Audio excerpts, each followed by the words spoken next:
અત્યાર સુધી એવું માનવામાં આવતું હતું કે ડોનાલ્ડ ટ્રમ્પ પાકિસ્તાન વિરોધી અને ભારત સમર્થક છે, પરંતુ તાજેતરમાં અમેરિકન સરકારનો એક નિર્ણય સામે આવ્યો છે, જેનાથી સ્પષ્ટ થાય છે કે અમેરિકા હજુ પણ પાકિસ્તાનને પંપાડવાનું ચાલુ જ રાખી રહ્યું છે।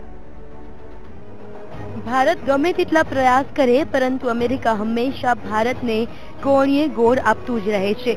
તે ફરી એકવાર સાબિત થયું છે। વર્ષ 2018ના નાણાકીય વર્ષ માટે અમેરિકાએ ભારત માટે ફાળવેલી મદદને રદ કરી, જે ભારત માટે મોટો ઝટકો છે।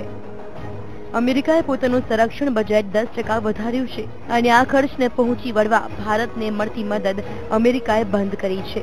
પરંતુ બીજી બાજુ અમેરિકાએ પાકિસ્તાનને $20 કરોડની આર્થિક સહાય જારી રાખી છે।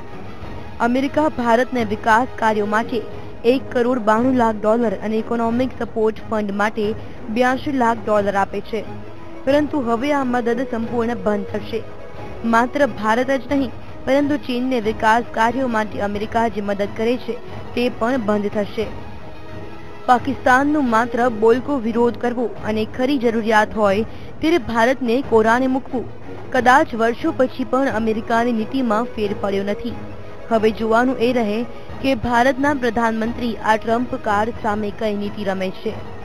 Bureau report, VTV.